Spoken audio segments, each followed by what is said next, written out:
आप बजाएं नहीं, केवल आनंद लें। मन पंछी उड़ जई है, जा दिन मन पंछी उड़ जई है, ता दिन तेरे तन तरवर के सबई पात मुरझई हैं, जा दिन मन पंछी उड़ जई है।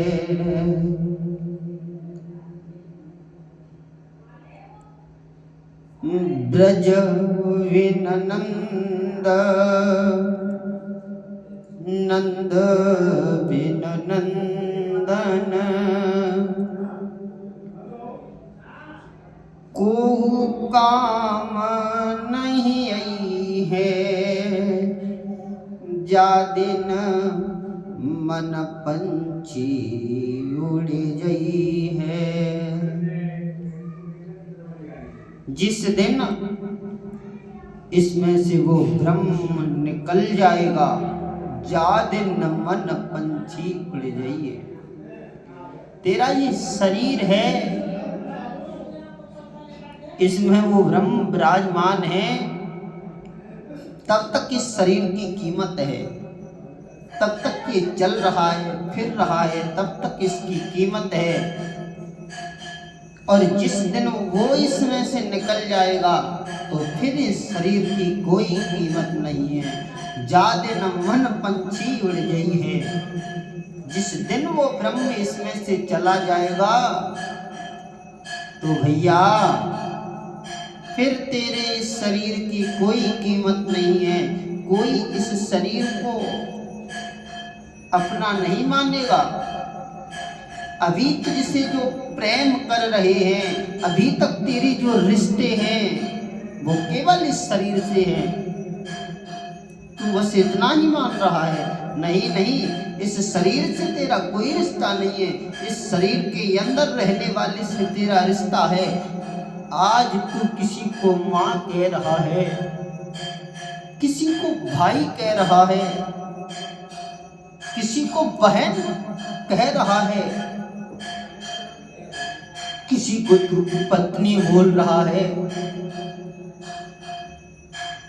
किसी को तू सासू माँ बोल रहा है, किसी को तू प्रीतम बोल रहा है। पगले जीत तेरी भूल है, तेरा रिश्ता इनसे नहीं है, तेरा रिश्ता इसके अंदर रहने वाले से है।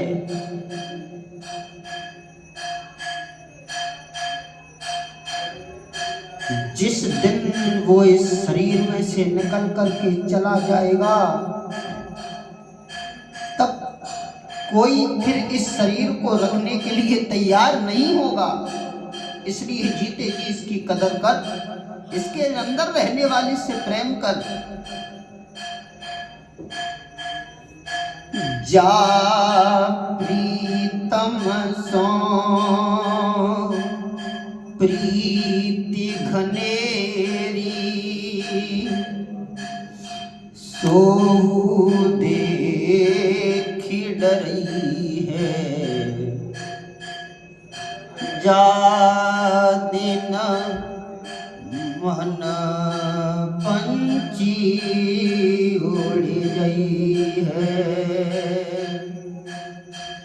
एक वो पत्नी अपने पति से बड़ा प्रेम करती है, उसके बिना रह नहीं पाती है, लेकिन जा प्रीतम सो प्रीति घनेरी, इससे इतनी प्रीति करने वाली वो पत्नी भी सो देख डरई है। जिस भक्त इस शरीर में से वो ब्रह्म चला जाएगा तो वो भी देख करके डरने लगेगी, पास में आना तक पसंद नहीं करती है। सब बोलने लगेंगे ये तो मरघट का सामान है, इसे जलाने ले जाओ। जलाने को ले जाते हैं। इसलिए तू जीते जी इस शरीर के साथ में कम से कम तू अगर यही मानता है कि मेरा तो ये शरीर के साथ में रिश्ता है, तो जीते जी इसकी कदर कर ले। तेरा भ्रम है तेरे अंदर ये।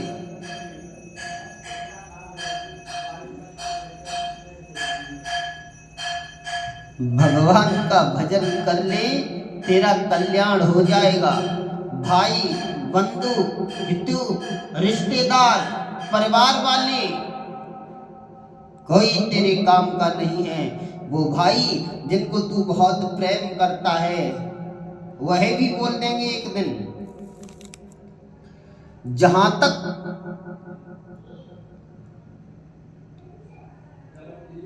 घर के कहें बेग जाए काढ़ो,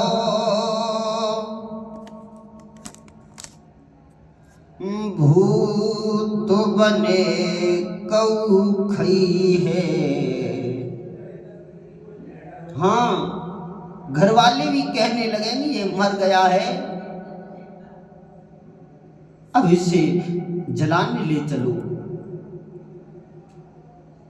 डरने लगते हैं सब। जीते जी तेरे साथ हिले हैं, मिले हैं, उठ रहे हैं, बैठ रहे हैं, और इस शरीर में से चले जाने के बाद ये शरीर पड़ा रह जाए, फिर इसकी कोई कीमत नहीं है। तुरंत जलाने के लिए ले चलेंगे। और इतना ही नहीं, कभी स्वप्न में भी अगर तू दिखाई देगा तो वो डरने लगेंगे, भूत बन गया है ये हमें खा जाएगा, ये ऐसा व्यवहार होगा। घर के कहें बेग जाए काढ़ो, भूत बने कहू खई है। जाने न मन पंछी उड़ जई है, मन पंछी उड़ जई है। जा दिन मन पंछी उड़ जई है। ता दिन तेरे तन तरवर के, सबई पात मुरझई है। जाने न मन पंछी उड़ गई हैं, जाने न मन पंछी उड़ गई है। कैसे सन्नाटा छा गया हैं? जब तक वो ब्रह्म इस शरीर में विराजमान है तब तक ही इस शरीर की कीमत है, तब तक ही इस शरीर से अच्छा व्यवहार कर लो। और मेरा तो एक ही मन कहता है जीव, जब तक इस शरीर में वो ब्रह्म विराजमान है तब तक परमात्मा का भजन कर लो तो कल्याण हो जाएगा, अन्यत्र फिर इस शरीर की कोई कीमत नहीं है। फिर तो तू ये समझे कि अंत समय में मेरा साथ कोई दे देगा, तो ये बहुत बड़ी भूल है। अंत समय पर तेरा कोई साथ देने वाला नहीं है। अंत समय पे तो केवल ब्रह्म का भजन तेरा साथ देगा, केवल परमात्मा का भजन ही तेरा कल्याण करेगा, अन्यत्र और तेरे कल्याण का कोई साधन नहीं है।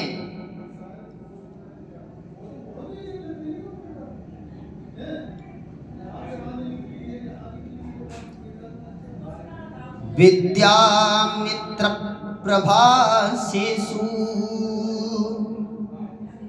भार्या मित्रग्रहेषु च व्याधतस्य औषधं मित्र धर्मे मित्र मृतस्य च। कितना सुंदर विवेचन किया है। विद्या मित्र प्रभाषेषु, प्रभाष माने विदेश, बाहर गए हुए व्यक्ति का मित्र कोई है तो वो विद्या है। उसके पास जो विद्या है वही उसका मित्र है। कहीं फंस गया, किसी विपत्ति में है, तो उसके पास में अगर कलाएं होंगी, विद्या होगी, तो शायद वो उससे अपना कल्याण कर सकता है। कल्याण का तात्पर्य यहाँ केवल इतना समझें कि उस परिस्थिति से अपने आप को शायद बाहर कर सकता है। भार्या मित्र ग्रहेषु च, हे भाई, घर में अगर कोई मित्र है तो वो केवल पत्नी है। भार्या माने पत्नी, मित्र ग्रहेषु च, गृह में अगर कोई मित्र है तो वो पत्नी है। तू अपने दुख की, सुख की उसके साथ में बात को प्रवेश करा सकता है। मिल बांट करके उस दुख में वो साथ दे करके कहीं न कहीं तेरे दुख को दूर करने की चेष्टा करेगी। तो घर में केवल पत्नी मित्र है। अपने दुख को, अपने सुख को आप उससे कह सकते हैं। व्याध तस्य औषधम मित्र, और जो व्यक्ति बीमार है, अगर किसी व्यक्ति को कोई रोग लग गया है तो उसके लिए कौन मित्र है? व्यात्मा ने बीमार व्यक्ति को औषधम मित्र, उसके लिए औषधि यानी दवा ही उसका मित्र है। कौन मित्र है? दवा। उसके लिए केवल दवा ही उसका मित्र है।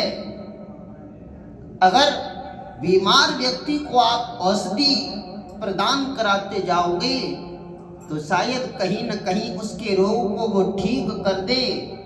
तो व्याध तस्य औषधम मित्र, बीमार व्यक्ति के लिए दवा ही मित्र है।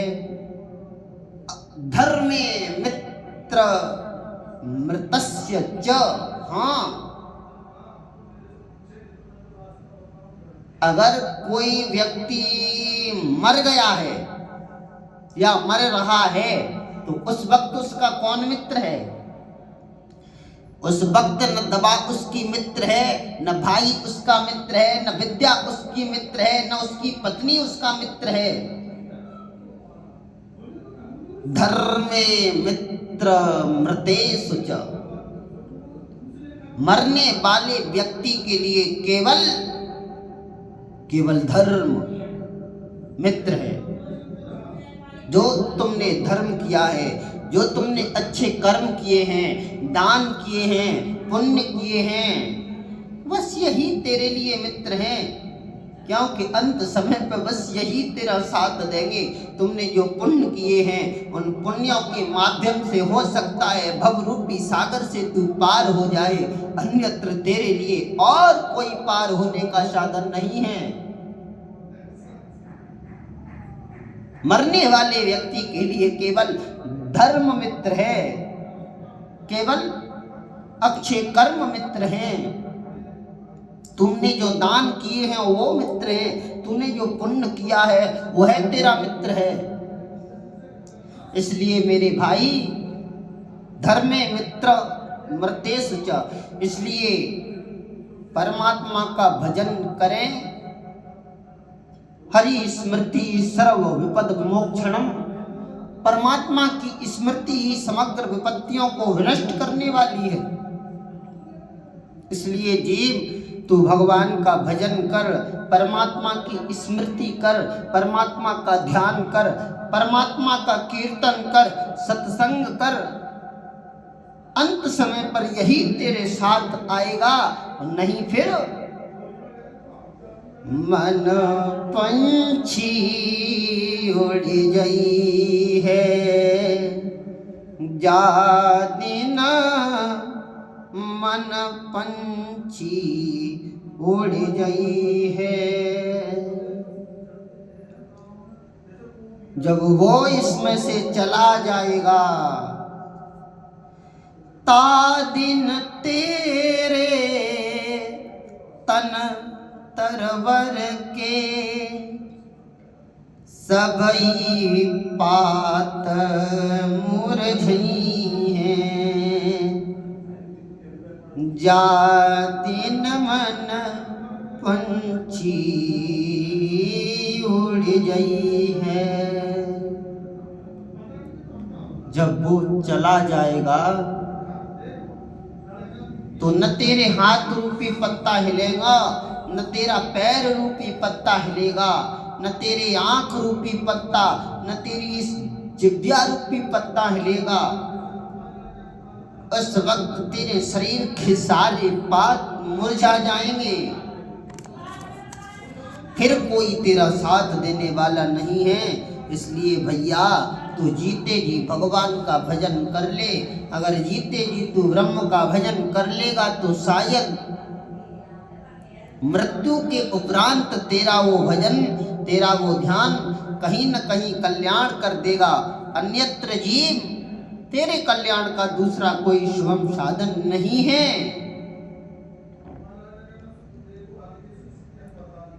अगर किसी को जीवन का कल्याण चाहिए, अगर कोई ये चाहता है कि मेरे जीवन का कल्याण हो जाए, तो उसके जीवन का कल्याण केवल हरि स्मृति, केवल परमात्मा का भजन चिंतन।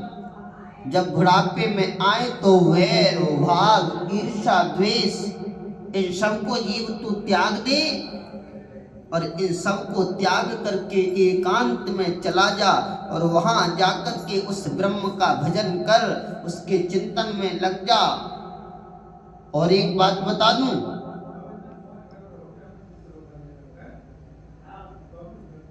गृहस्थ में भी परमात्मा का भजन कर सकते हैं, इसमें कोई बुराई नहीं है। कुछ लोग कहते हैं कि हम तो ग्रस्त हैं, कहाँ भजन पूजा सेवा अर्चन बन। पागल क्यों नहीं बन पाता है? मैं मानता हूं आश्रमों में श्रेष्ठ आश्रम है गृहस्थ, ब्रह्मचर्य, गृहस्थ, भानप्रस्थ और सन्यास। इन आश्रमों में श्रेष्ठ आश्रम है गृहस्थ, लेकिन तब श्रेष्ठ है कि गृहस्थ आश्रम का भोग करते करते इस आश्रम से निकलते हुए तू ब्रह्म को प्राप्त कर ले। तू गृहस्थ में भी बना रहे और परमात्मा के प्रति तेरा जुड़ाव भी बना रहे, परमात्मा के प्रति तेरी श्रद्धा रति प्रेम निष्ठा भक्ति भी बनी रहे, तो तेरा कल्याण हो जाएगा। तब भी तू मुक्त हो जाएगा, तब भी तू मुक्त हो जाएगा। तो गृहस्थ आश्रम सबसे बड़ा है, इसका भोग करो, लेकिन उसके साथ साथ ब्रह्म का भी चिंतन करो।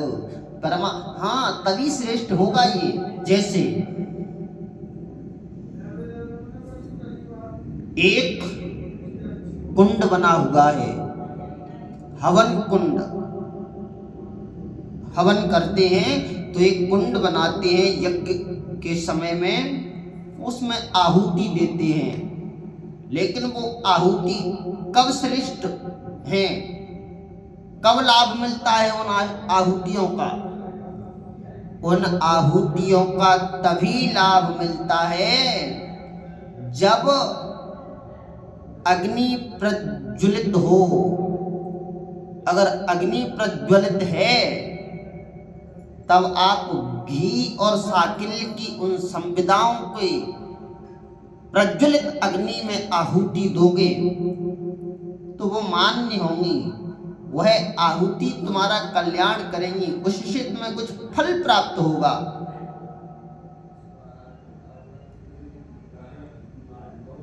अगर अग्नि नहीं जल रही है, आप साकिल्य और घृत की आहुति उसमें डालो कुंड में, तो क्या फल मिलेगा? कुछ नहीं। श्रम एवहि केवलम, केवल आप परिश्रम कर रहे हैं, केवल आप परिश्रम कर रहे हैं, फल कुछ नहीं है। ऐसे ही गृहस्थ आश्रम को तुम भोग रहे हो और ये समझ रहे हो कि श्रेष्ठ आश्रम है, ये कल्याण कर देगा, तो ये तेरी बहुत बड़ी भूल है। मैं कहता हूँ कल्याण कर देगा, लेकिन तब कल्याण करेगा तो गृहस्थ आश्रम का भोग करते करते भाई को भाई के साथ भाई जैसा व्यवहार कर, पत्नी के साथ पत्नी जैसा व्यवहार कर, मित्र के साथ मित्र जैसा व्यवहार कर, परिवार वालों के साथ परिवार वाला व्यवहार कर, और उसके साथ साथ दान पुण्य तीर्थ यात्रा भगवान का भजन भी कर, तब ये गृहस्थ आश्रम श्रेष्ठ है, तब तेरा कल्याण होगा। और ऐसा ही नहीं कि गृहस्थी में ही तुम लगे रहो और प्राणों को अर्पित कर दो, ये भी श्रेष्ठता नहीं है। जब तक बने तब तक तू परिवार वालों का, पत्नी पुत्र इन सब का, माँ बाप की देखभाल कर, दान पुण्य इत्यादि कर, भजन कीर्तन कर और सबके पालन का तू एक जरिया बन करके अपने आप का कल्याण कर। लेकिन जैसे जैसे पुत्र समझने लायक हो जाएं, अपने कार्यभार को संभालने लगे, तब फिर तू सब कुछ जिम्मेदारी ब्रह्म के भरोसे पर उन पुत्रों को दे करके और अंत में पत्नी सहित भजन परमात्मा का करके कल्याण करो। भानप्रस्थ आश्रम का भोग करते करते करते करते ब्रह्म की प्राप्ति करो, बस यही कल्याण का साधन है, अन्यत्र कोई कल्याण का साधन नहीं है। तो मेरे भाई, इसी प्रकार यह आत्मदेव गोकर्ण जी से इस उपदेश को श्रवण करता है।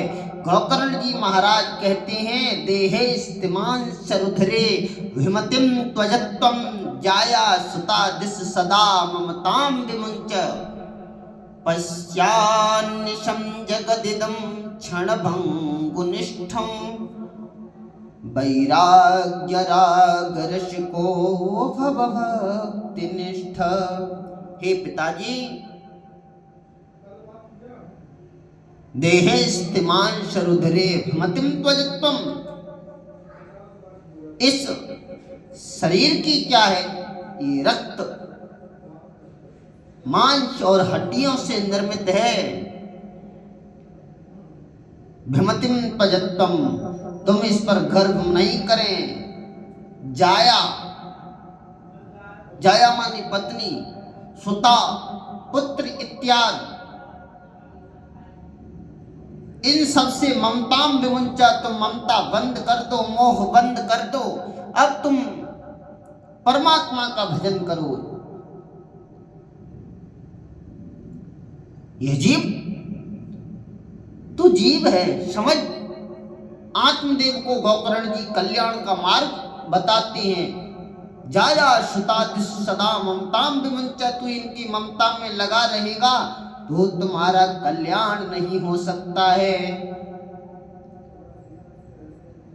पश्यान्निशं जगदिदं क्षणभंगुनिष्ठ, हे पिताजी, जीवन तो क्षणभंग है, केवल थोड़ा सा जीवन है, क्षणभंग जीवन है, क्षण भर की कमाई। जीवन की है तेरी, कुछ पता नहीं है।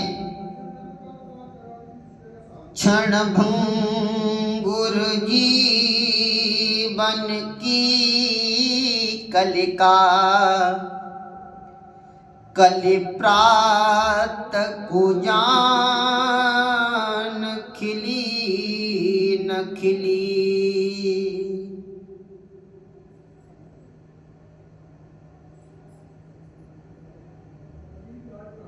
रट ले हरि नाम हरि रसना,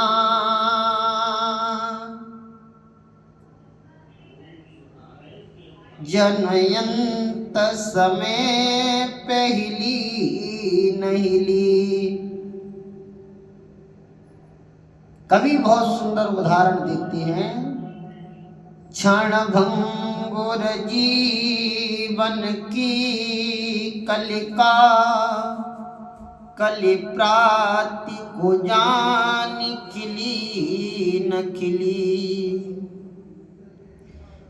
मलियाचल की सुचि शीतल मंद, सुगंध समीर चली न चली। कल काल कुठार लिए फिरता, तन नम्र पे चोट झिली न झिली। रट ले हरि नाम हरि रसना, जनयंत समय पहली नहीं ली।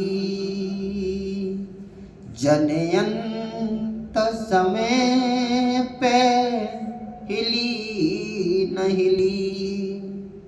कभी समझाता है क्षणभंगुर जीवन है, पता नहीं आज है कल रहे नहीं रहे।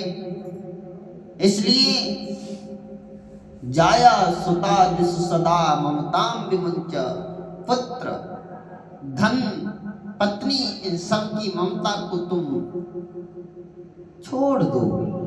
आत्मदेव को समझाते हैं गौकर्ण जी महाराज, तुम ब्रह्म का भजन करो। तब आत्मदेव तीर्थों में जाकर के श्रीमद् भागवत महापुराण के 10वें स्कंद का पाठ करते करते मोक्ष को प्राप्त करते हैं। बहुत दिव्य कथा है ये, बड़ा वेचन है इस कथा में, बड़ा सार है जीव के लिए।